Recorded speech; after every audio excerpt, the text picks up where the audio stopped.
네, 지난주에 예수님께서 나귀를 타시고 예루살렘에 입성하시죠. 예, 조금 초라하게 왕의 모습이 아니지만 예루살렘으로 입성하셨습니다. 그리고 예루살렘에 있는 성전으로 오셨습니다. 그리고 바로 성전에 들어가십니다. 예, 성전은 어떤 곳입니까? 주님이 임재하시는 곳이 바로 성전입니다. 하나님이 임재하시는 곳이지요. 2000년 전 예수님이 이 땅에 오신 이후에 오늘날 지금 저와 여러분은 여러분 안에, 이 마음 안에 바로 성전이 있습니다.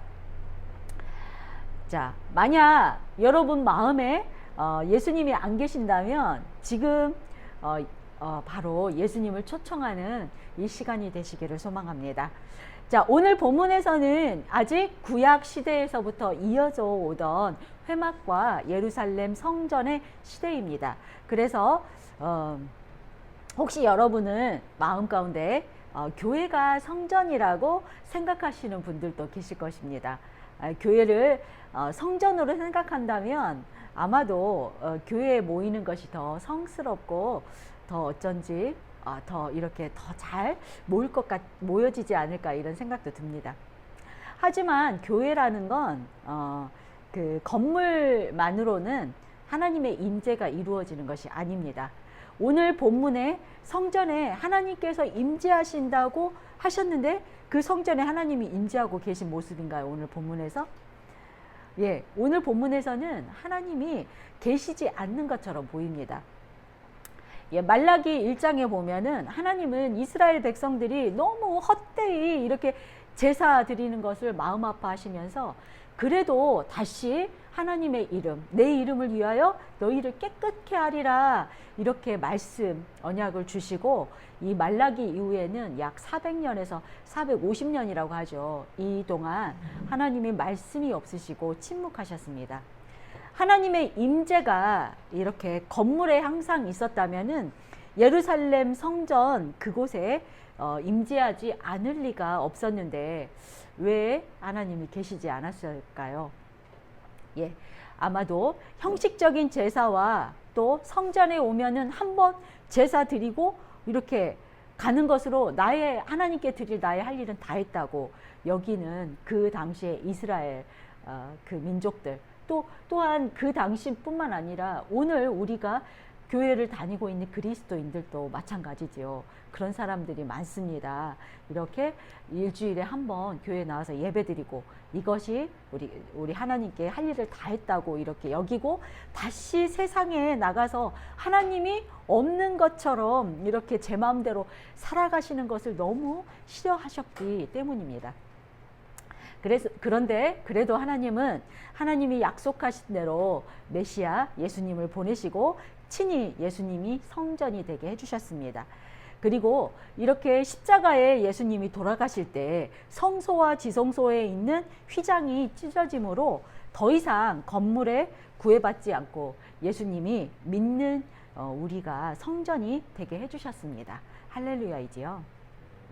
네, 오늘 말씀을 통해서 이렇게 각 사람이 성전이 된 이 시대에 또 성전된 저와 여러분이 우리의 성전을 어떻게 성스럽게 관리할 것인지를 오늘 말씀을 통해서 알아가고자 합니다. 12절입니다. 예수님께서 성전에 들어가사 성전 안에서 매매하는 모든 사람들을 내쫓으시며 돈 바꾸는 사람들의 상과 비둘기 파는 사람들의 의자를 둘러 엎으시고. 네. 아멘. 오늘 마태복음에서 예수님께서는 예루살렘에 입성하시자마자 바로 성전으로 오셨지만 다른 복음서에서는 하루가 지나서 베다니에 갔다가 하루가 지나서 다시 성전에 오셨다는 이런 시간 차이가 있습니다. 마태복음 기자가 이렇게 시간의 흐름대로 이렇게 마태복음을 기록하지 않고 사건 중심으로 어떤 주제 중심으로 이렇게 기록하는 이유가 있기도 하지만 오늘 이 본문은 그 왕으로 입성하신 예수님이 바로 성전으로 들어가신 이유는 예수님께서 성전의 주인 되시는 바로 그 메시아라는 것을 강조하고 싶은 것입니다. 그리고 이 성전 정화 사건은 우리가 요한복음 2장을 보면은 그 예수님이 공생애를 바로 시작하자마자 바로 성전 정화 사건이 바로 초기에 행하셨지요. 그런데 여기서는 지금 십자가 사건이 이루어지기 전에 성전 정화 사건이 있었습니다.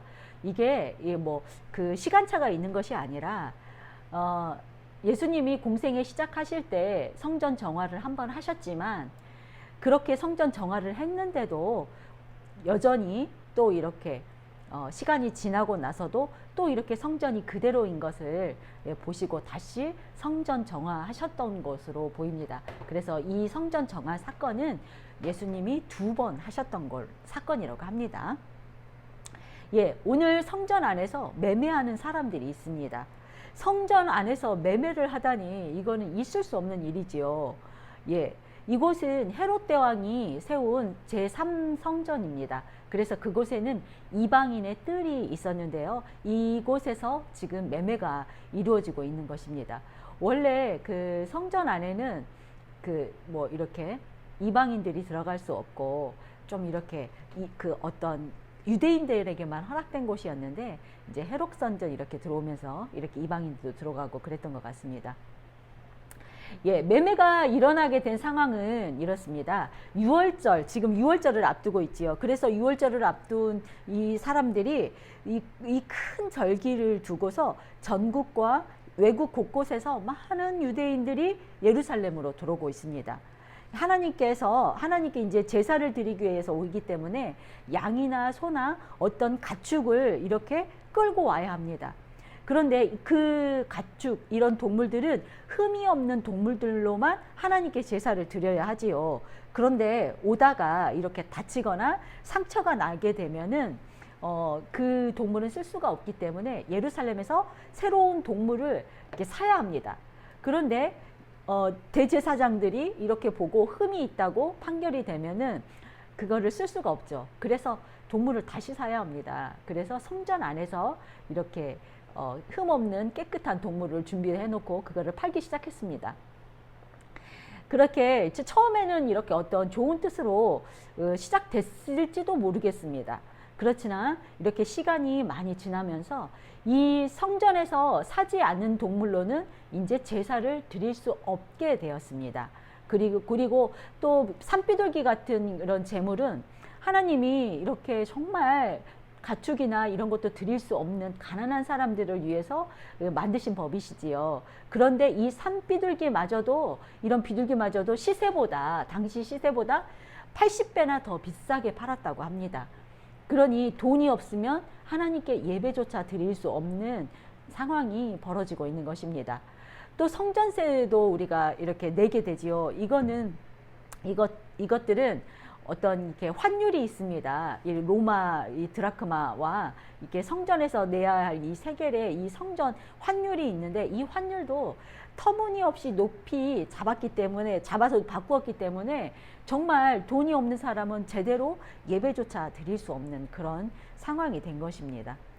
예, 그래서 그야말로 이렇게 하나님의 예배 장소가 이렇게 성스러운 것이 아니라 어떻게 보면 시장 가격도 어떤 어떤 법칙이 있어서 공정 거래가 이루어지고 있는데 이런 세상보다도 못한 이렇게 성전에서 강도들이 남의 돈을 강탈하는 것과 같은 이렇게 강도의 소굴이 된 것입니다.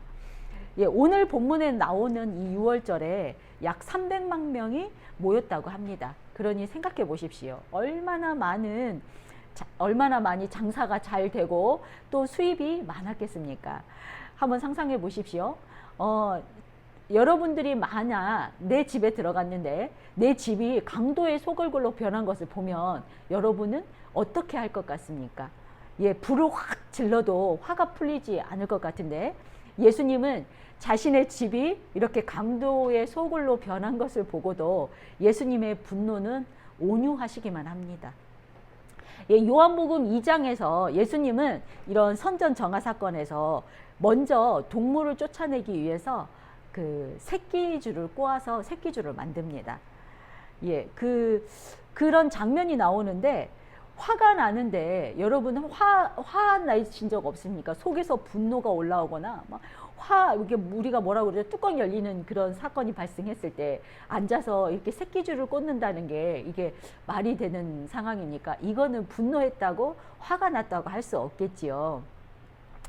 우리가 아마 여러분은 모르겠지만 저는 못할 것 같습니다. 화가 나고 둘러엎고 싶고 어떻게 막 화를 내고 싶은데 앉아서 새끼줄을 꼰다? 이거는 할 수 없는 일입니다. 그것뿐만 아니라 예수님은 지금 동물들을 쫓아내셨죠. 요한복음에서는. 그렇지만 오늘 본문에서는 그냥 이렇게 상과 새를 바꾸는 상과 또 비둘기 파는 의자만 이렇게 둘러엎으십니다. 사람들에게 우리의 상식으로는 싸대기를 올려 붙여도 이렇게 분이 풀리지 않아서 머리끄댕이라도 잡아서 이렇게 쫓아내야 될 판한 이런 상황인데도 예수님은 매매하는 사람들에게는 손을 대지 않으십니다. 예수님은 참 점잖으시지요. 분을 내는 것은 죄라고 했습니다. 예수님의 지금 모습이 어떤 분노에서 화를 감정적으로 분을 내는 것이 아니라 지금은 죄를 몰아내시는 모습입니다. 예수님은 온유함으로 이렇게 죄를 몰아내고 계십니다. 여러분도 이 장면을 상상해 보시면 아마 여기에 동의하시리라 믿습니다. 예수님께서 이렇게 성전에 둘러 엎으시는 이유는 바로 13절에 나옵니다. 13절입니다. 그들에게 이르시되 기록된 바 내 집은 기도하는 집이라 일컬음을 받으리라 하였거늘 너희는 강도의 소굴을 만드는도다 하시니라. 아멘. 내 집은 만민의 기도하는 집이라 이사야 56장에 있는 말씀을 인용하셨습니다. 성전은 기도하는 것이고 하나님과 교제하는 곳인데 상행위로 시장보다 더 복잡되고 있습니다. 그것뿐만 아니라 예수님께서 말씀하고 싶으신 거는 이런 상인들이 어떤 이런 제사장들이 어떤 폭리를 취하는 것을 지금 비판하고 있는 것이 아니라 이런 성전의 근본적인 의미를 잃어버리고 또한 깨닫지 못하는 것이 더 안타까운 것입니다. 그래서 예수님이 지금 이 말씀을 통해서 진정으로 이 말씀하고 싶으신 것은 성전에서의 너는 하나님과의 이런 진정한 만남의 이 목적을 잃어버린 이 이스라엘 사람들에게 이 성전의 진정한 의미를 말씀하고 싶으신 것입니다. 성전은 하나님과 교제하는 것이고 또한 기도하는 집입니다. 14절, 15절입니다. 맹인과 저는 자들의 성전에서 예수께 나옴에 고쳐주시니 대제사장들과 서기관들이 예수께서 하시는 이상한 일과 또 성전에서 소리질러 호산나 다윗의 자손이여 하는 어린이들을 보고 노하여. 아멘. 자, 맹인과 저는 자들은 이스라엘 유대인들에게 부정한 사람들입니다. 그래서 그들은 성전 안에 들어가서 예배를 드릴 수 없습니다. 그래서 아마도 오늘 성전에 들어가고 싶어도 이 맹인과 이 다리 저는 사람은 들어가지 못하고 밖에 있었을 것입니다. 그러나 예수님께서 성전에 계신다는 소문을 듣고 아마 찾아왔겠지요. 그리고 쫓겨나는 그들을 보고 아마 예수님을 만나러 성전으로 들어왔을 것입니다. 그리고 예수님을 만나서 치유받았습니다. 기적 같은 일이죠.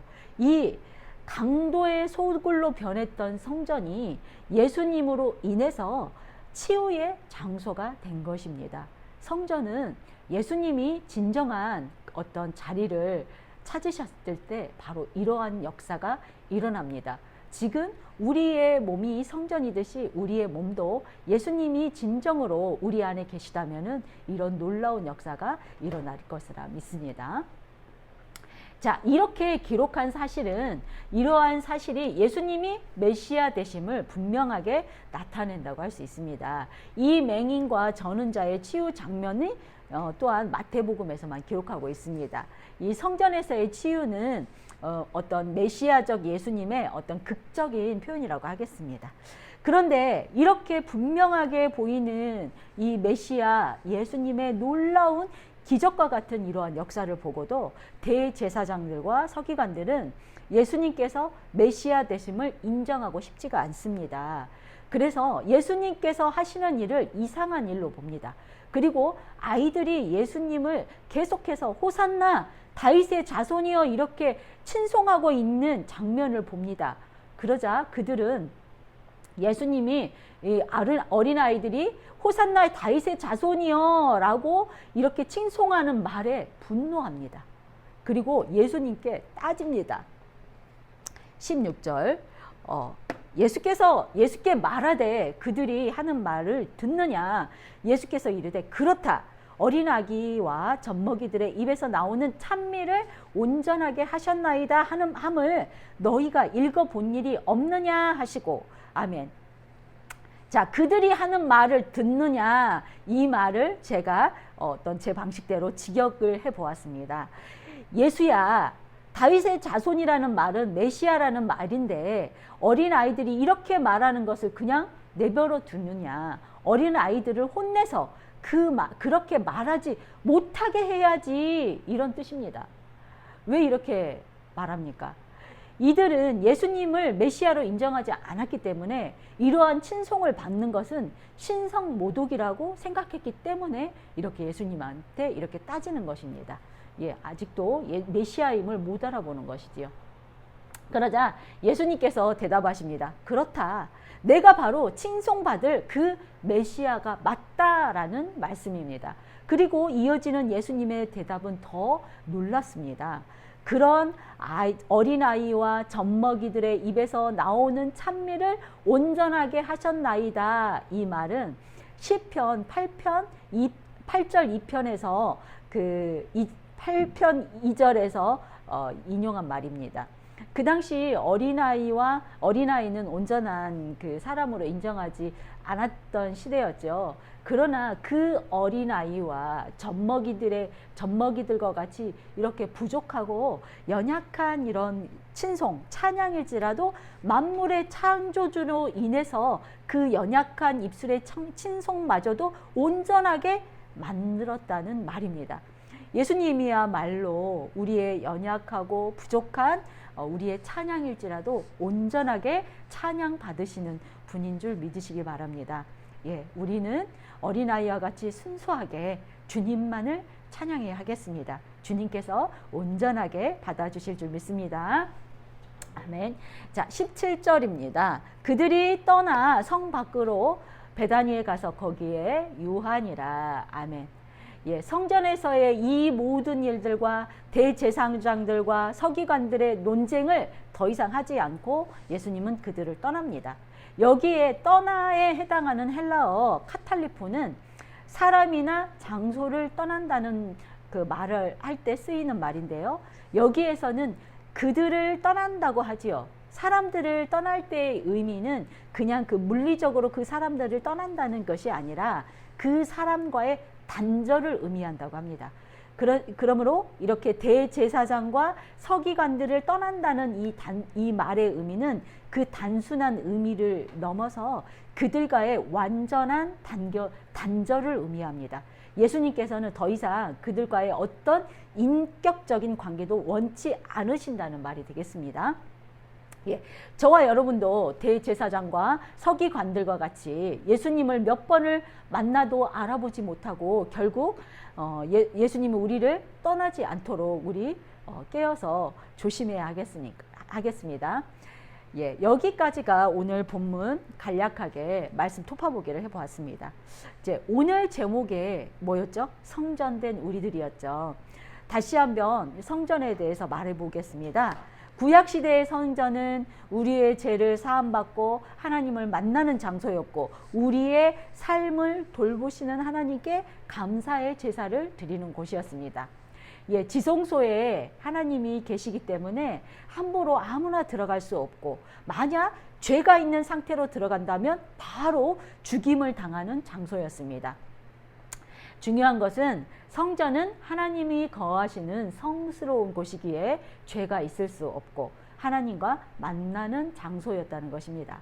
그래서 그 당시에는 하나님을 만나기 위해서 먼 길을 걸어서 오늘 본문처럼 예루살렘의 성전에 사람들이 모일 수밖에 없었습니다. 하나님을 만나기 위해서는. 그런데 오늘날에는 예수님이 우리를 위해 이 땅에 오셔서 십자가에 죽으심으로 성소와 지성소의 휘장이 찢어졌습니다. 그러므로 성전 건물의 시대가 끝나고 예수님이 친히 성소가 되어 주셨습니다. 성전이 되어 주셨습니다. 그래서 이제는 하나님을 만나기 위해서 이스라엘의 예루살렘으로 가는 것이 아니라 예수님을 우리가 믿으면 예수님이 우리 안에 찾아오셔서 우리의 몸이 성전이 되어지는 것입니다. 자, 저와 여러분은 예수님을 믿고 있습니다. 그러므로 우리 안에 성전이 있습니다. 그렇게 믿어지십니까? 자, 여러분, 우리 마음 가운데 성전이 있다면 이렇게 내 마음 가운데 하나님이, 예수님이 계시는지 한번 느껴보십시오. 자, 느껴지십니까? 안 느껴지십니까? 만약 우리가 안 느껴지신다면, 죄를 짓고도 양심의 가책이 없다면 지금 바로 예수님을 초청해야 합니다. 그런 또 하나, 나는 죄인이 아니야, 내가 무슨 죄를 지었는데, 이렇게 생각하시는 분도 예수님을 초청하시기 바랍니다. 계시는 분이라면 바울의 말처럼 내가 죄인이구나, 또한 내가 죄인 중에 괴수구나, 이렇게 생각하시는 분은 바로 이 안에 예수님이 계십니다. 이렇게 예수님이 그 안에 있고 없거는 제가 판단할 부분이 아닌지라 여기까지만 하고요. 암튼지간에 우리 각 한 사람 한 사람은 이런 성전된 우리 자신을 잘 관리해서 성결하고 거룩하게 우리 몸과 마음을 관리해야만 합니다. 아멘이시지요? 오늘 본문에서 보면 성전이 강도의 소굴이 되었습니다. 왜 그렇게 되었습니까? 욕심 때문이죠.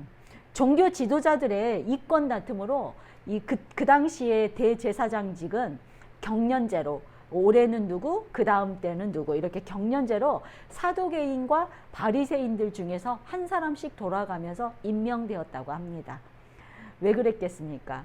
이 성전에서 들어오는 수입과 권력이 아마 대단했을 것입니다. 그래서 서로 하려고 다투다 보니 경련제로 했겠지요.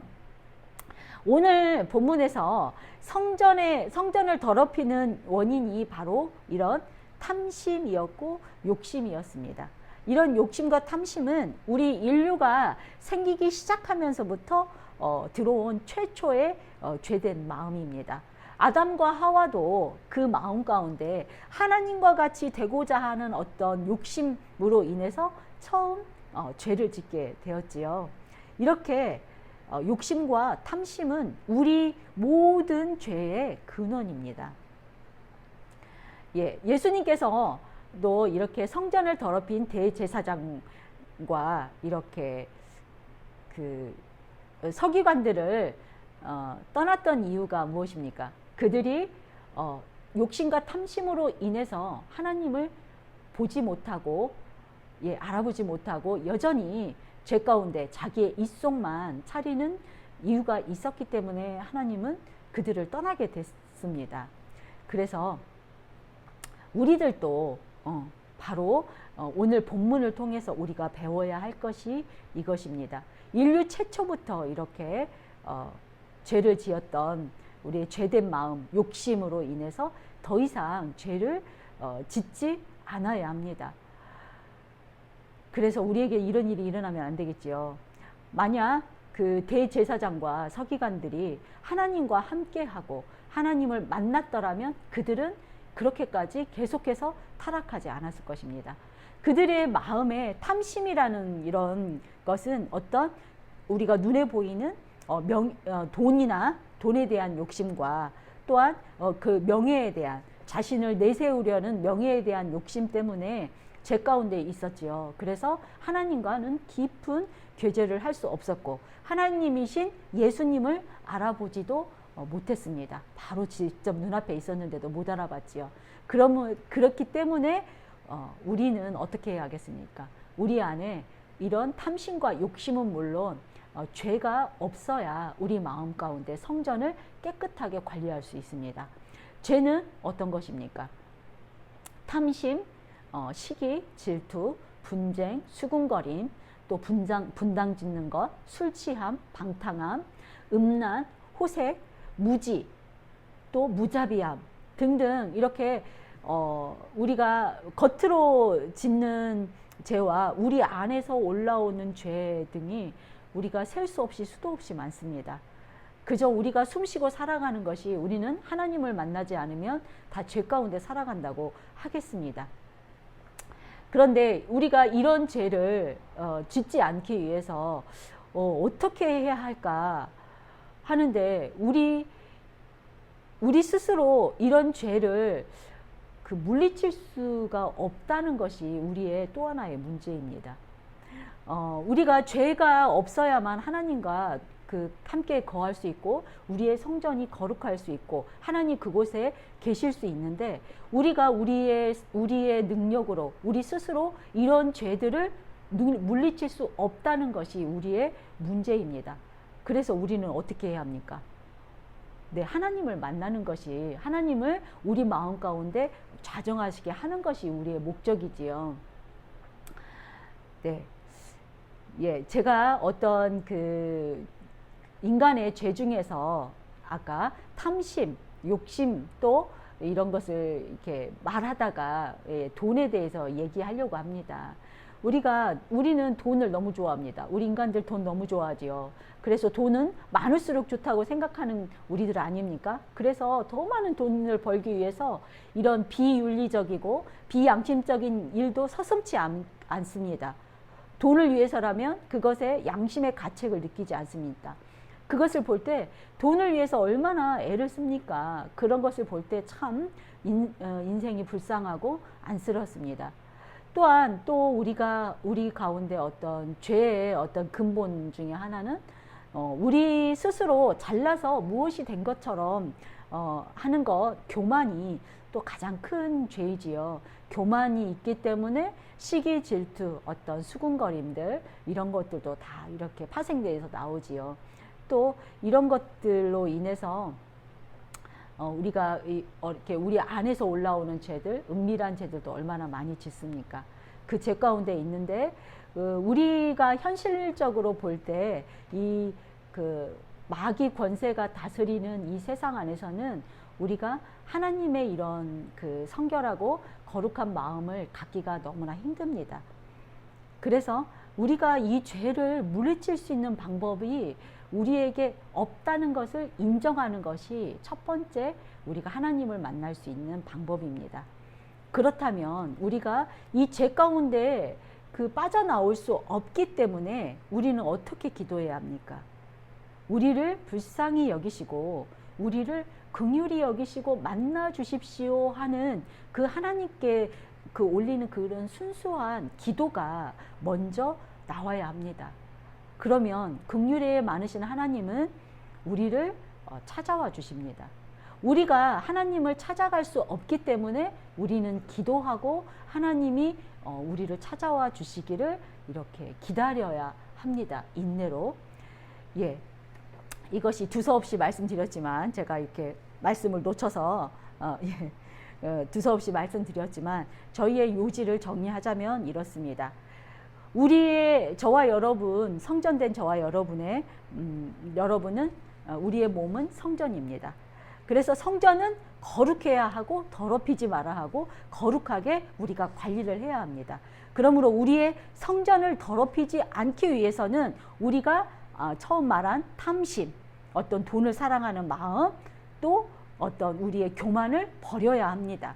그런데 이것이 우리의 마음대로 되지 않는 것이 또한 문제입니다. 그러므로 하나님께서는 우리에게 한 가지 할 수 있는 방법이 무엇이었냐면은 하나님은 우리를 강권하여 우리를 고난 중에 이끄실 때가 복이 됩니다.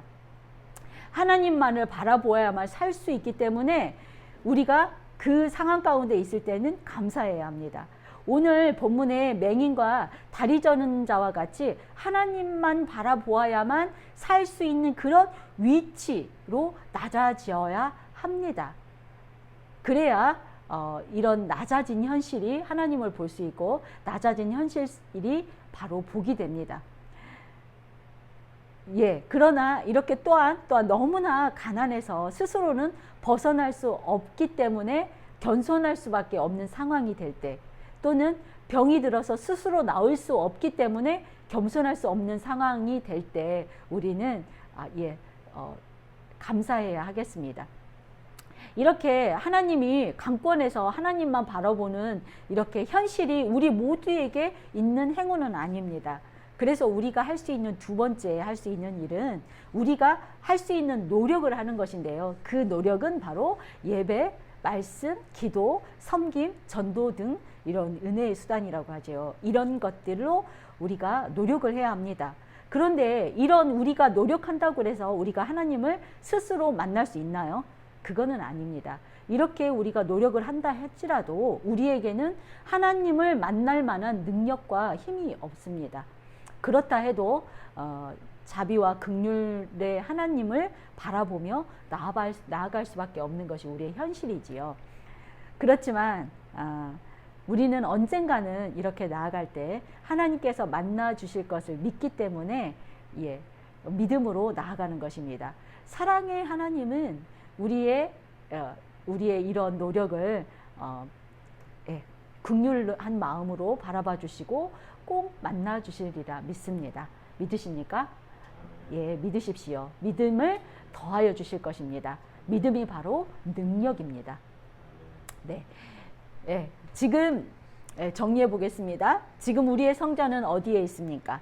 우리를 위해 이 땅에 오신 십자가에 달려 죽으신 예수님으로 인해서 이제는 성전된 저와 여러분의 몸이 성전입니다. 그러므로 우리는 성전된 우리의 몸을 거룩하고 성결하게 잘 관리해야 합니다. 그러기 위해서 어떠한 고난이 오더라도 이 고난 또한 감사함으로 받아야 합니다. 죄를 멀리하고 탐심을 버리고 은혜의 자리로 날마다 나아가야 합니다. 이것이 우리가 할 수 있는 전부입니다. 그 다음의 역사는 사랑과 긍휼이 많으신 하나님께 맡기는 것입니다. 성전된 저와 여러분 모두 우리의 몸이 성결하게 되는 그날까지 지치지 않고 끝까지 승리하시기를 주님의 이름으로 축원드립니다.